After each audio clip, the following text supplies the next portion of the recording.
You feel the bone give before you feel the pain. There's a half second of silence where your body hasn't decided what's happening yet, and then it decides all at once. You're on the ground. Your leg is wrong in a way legs aren't supposed to be wrong. There is no hospital. There is no ambulance. There is no painkiller waiting in a cabinet. There is only the people standing around you and whatever they know how to do with a sharp stone and a handful of plants. This is not a hypothetical. This happened over and over for as long as humans have existed. And the question nobody really asks about ancient life is the one sitting right in front of you in this moment. Not how did they hunt, not how did they build shelter, not how did they survive the cold. What actually happened when the body itself broke? When someone got hurt badly enough that surviving the injury became a bigger problem than anything hunting or gathering could solve? The story most people carry around without examining it goes something like this. In the ancient world, a serious injury was basically a death sentence. No modern medicine meant no real medicine at all. Survival of the fittest, and the fittest didn't include anyone who couldn't walk. If you got badly hurt, you either healed on your own or you didn't, and either way, nobody was doing much for you beyond maybe leaving you some water and hoping for the best. It's a tidy story. It fits a general idea most people carry around about prehistoric life being short, brutal, and unsentimental. That story is almost completely wrong, and the evidence that proves it wrong is honestly one of the more remarkable things paleoanthropology has ever dug up. In 2020, a team of Australian and Indonesian researchers excavating a remote cave called Liang Tebo on the island of Borneo, reachable only by boat during certain times of year, found the skeletal remains of a young person, somewhere around 19 or 20 years old at death. Nothing unusual about that on its own. What was unusual was the left leg. The lower third of it, including the foot, was simply gone, and the bone at the point where it ended wasn't jagged or shattered the way it would be from an accident or an animal attack. It was smooth, rounded off, healed in a way that only happens when a limb has been deliberately, surgically removed, and the person lived long enough afterward for the bone to remodel around the wound. The remains dated to at least 31,000 years old. That number matters more than it might seem to at first. Before this discovery, the earliest confirmed evidence of a successful surgical amputation came from a skeleton in France, dated to around 7,000 years ago, from an early farming community. The assumption baked into that timeline was straightforward. Complex surgery required settled societies, stored food, specialized knowledge passed down across generations of a stable community. Hunter-gatherers, constantly moving, living hand to mouth, weren't supposed to have the medical sophistication for something like this. The theory went that it was a Neolithic revolution, farming, permanence, surplus, that gave humans a stability required to develop real medicine. The Borneo discovery didn't just push that timeline back by 24,000 years, it obliterated the underlying assumption entirely. This wasn't a farmer, this was a hunter-gatherer, living in dense tropical rainforest, who had part of a limb surgically removed as a child, and then went on to live another 6 to 9 years afterward, based on the degree of bone fusion researchers observed. Someone in that community understood enough about anatomy to know where to cut without severing something that would cause the child to bleed to death on the spot. Someone knew how to manage the wound afterward in an environment where, as one of the researchers involved in the study pointed out, a simple cut finger during a modern archaeological excavation can turn into a hospital trip if it isn't treated with antibiotics fast enough. There were no antibiotics 31,000 years ago. There was, researchers believe, an extraordinary working knowledge of the local plant life instead. Since the region's rainforest offers a genuinely vast natural pharmacy, plants capable of cleaning wounds, dulling pain, and fighting infection, if you know which ones and how to prepare them, and evidently, someone did. And here's the detail that should stop you for a second. This wasn't just a successful surgery, it was successful long-term care. A child who has lost part of a leg in a hunter-gatherer society isn't just facing a wound that needs to heal. They're facing years afterward of altered mobility in mountainous, rugged terrain, which means someone had to help them move, help them eat, help them do the things a fully mobile person in that world would normally do without a second thought. The fact that this person lived 6 to 9 more years means that help didn't just happen once. As a single act of emergency intervention, it happened continuously for years without modern medicine, without the stored surplus food a farming society would have relied on in one of the more physically demanding environments on Earth to move through with one leg. That is not survival of the fittest in the way people usually mean it. That is a community deciding repeatedly, day after day, for years, that this person was worth the ongoing cost of keeping alive. Once you know to look for it, this pattern shows up again and again in the archaeological record, and it's not limited to one extraordinary case in a Borneo cave. Researchers studying hunter-gatherer populations from late Holocene Patagonia, analyzing thousands of skeletal elements across dozens of archaeological sites spanning roughly 4,000 years, found that a significant share of individuals showed evidence of bone trauma at some point in their lives, everything from minor fractures to severe breaks. What's notable is that the rates were similar between men and women, and trauma was more common in adults than in children, which tells you this wasn't rare or unusual. It was a normal, expected part of hunter-gatherer life. Falls happened on rocky terrain. Accidents happened during hunts. Bones broke, sometimes badly.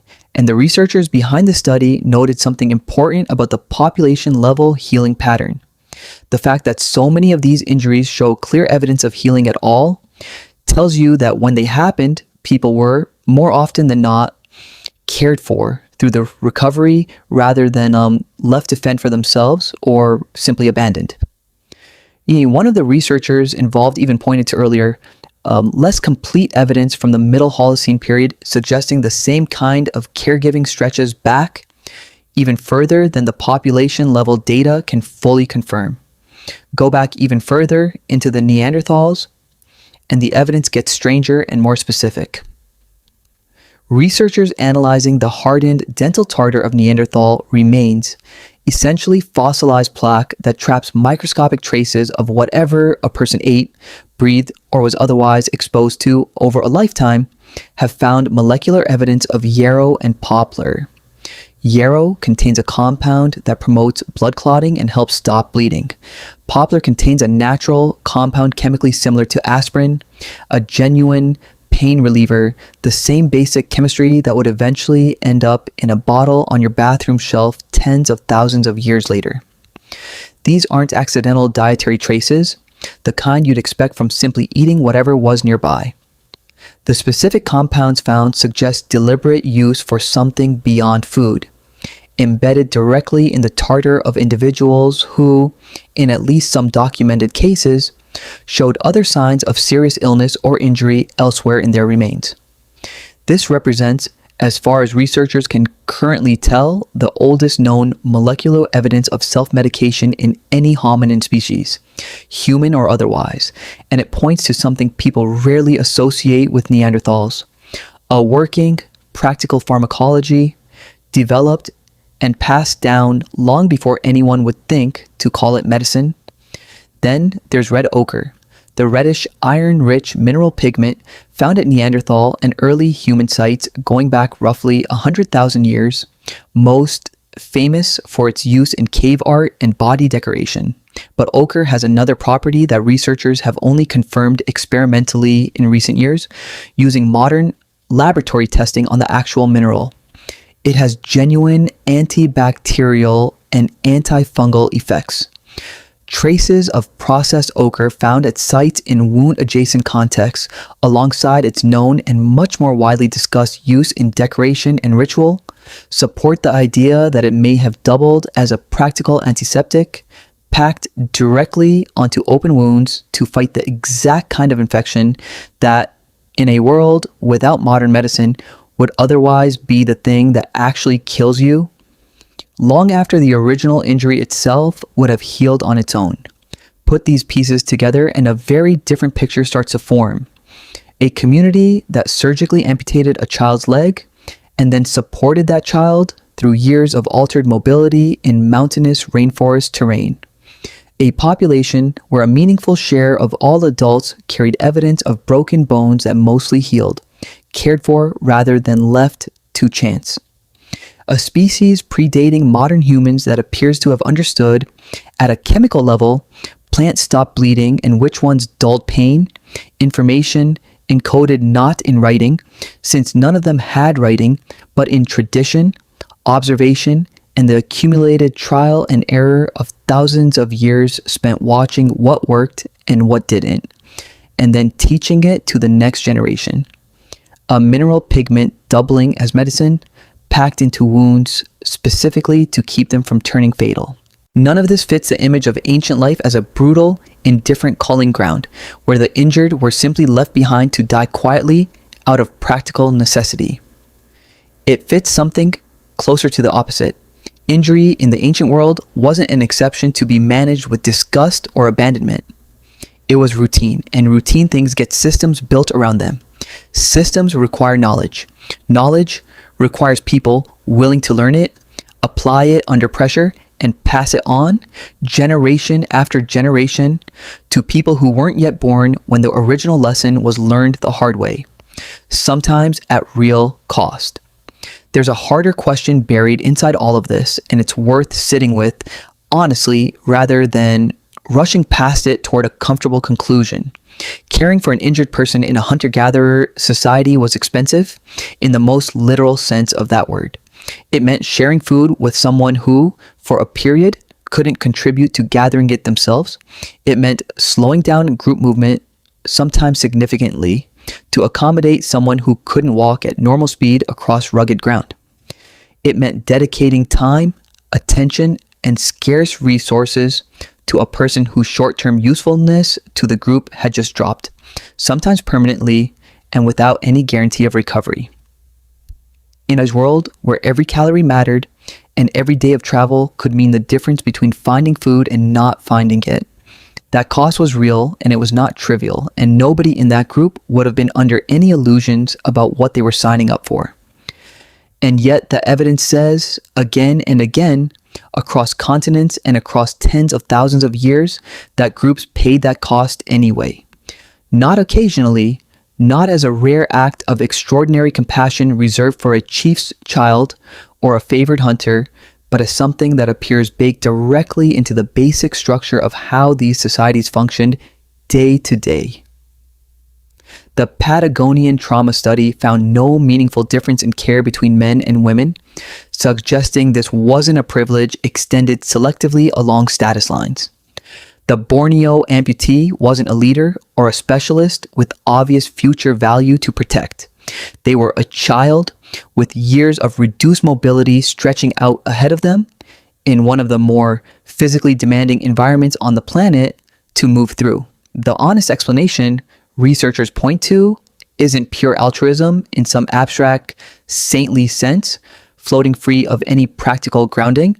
It's that a group's long-term survival depended on more than any single person's short-term productivity in any given week. A group that abandoned every injured member lost something more valuable than the calories it saved in the moment. It lost the accumulated knowledge that member carried in their head, the relationships that held the wider group together, and over generations, it lost its reputation as a group other people wanted to be part of at all. A community known for caring for its injured attracts trust, attracts new members, attracts the kind of inner group goodwill that matters enormously when times get hard. A community known for abandoning them doesn't. And in a species that, as we've talked about before, survived largely by turning strangers into allies and building wide, dependable social networks, stretching across huge distances, being known as a group that takes care of its own wasn't just kind. It was strategically valuable in exactly the way that outlasts any single bad hunting season or one difficult year. There's also something quieter happening underneath all of this. Something that has less to do with strategy and calculation and more to do with what it actually feels like in the moment to watch someone you know get hurt. The instinct to help doesn't seem to require a calculated cost-benefit analysis running in real time before anyone acts. It shows up as something closer to reflex. You see someone fall, someone bleed, someone cry out in pain, and the impulse to move toward them rather than away arrives before any conscious reasoning has time to catch up. That impulse, researchers studying the evolutionary origins of empathy and caregiving behavior argue, likely predates language itself, predates complex tool use, predates almost everything we'd consider distinctly and uniquely human. It may be older than humanity in any strict sense, present in some recognizable form in other primates who've been documented tending to injured group members, grooming wounds, and staying physically close to the sick and dying rather than abandoning them to their fate. What makes the human version of this instinct distinct isn't that we feel the impulse to help at all. Plenty of species seem to feel some version of it. What makes it distinct is what humans built on top of that raw impulse over time. Ochre as antiseptic, yarrow as a clotting agent, poplar as a painkiller. A surgical amputation performed with enough anatomical precision to keep a child alive for years afterward in a rainforest that offers no margin for error. These aren't just acts of compassion in the moment. They're compassion combined with accumulated, transmitted, carefully refined knowledge, tested repeatedly against harsh reality, and passed down specifically because it worked, again and again, when it mattered. That combination, feeling plus knowledge, plus a discipline to pass the knowledge on faithfully to people who hadn't yet been born, is arguably one of the actual foundations medicine itself was built on, tens of thousands of years before anyone had a word for medicine at all, or a building to practice it in. Which brings us back to you on the ground with a leg that isn't supposed to bend the way it's currently bending. In the ancient version of this moment, there was no ambulance coming down a road toward you. There was no hospital with a name and an address a few miles away. There was only whoever happened to be nearby, working with whatever they had learned from whoever came before them, doing whatever they could with whatever they had on hand to keep you from becoming one more injury that simply ended in quiet loss. The version of this you're more likely to experience now looks different on the surface. A phone call, a drive, or a ride to an emergency room, a stranger in scrubs who has spent years specifically studying the kind of injury you now have. But strip away the technology, strip away the buildings and the machines and the trained specialists, and the shape of the thing underneath is exactly the same as it was 31,000 years ago. Someone hurt, someone else deciding, without much hesitation, to help. Knowledge passed down deliberately, across generations, specifically so that when this moment eventually came, someone alive at the time would know what to do. The scar you might carry from some injury in your own life, the one you barely think about anymore because it healed cleanly and completely, connects in an unbroken line back to a child in a cave in Borneo 31,000 years ago, who lost part of a leg and lived anyway for years because the people around them decided, without needing a formal reason, that this was worth doing. You are not the first person your body has ever failed. You are simply the newest chapter in a very, very old story about what people do when someone they know gets hurt. And it turns out the answer was never abandonment. It was always, somehow in every era anyone has thought to check, care.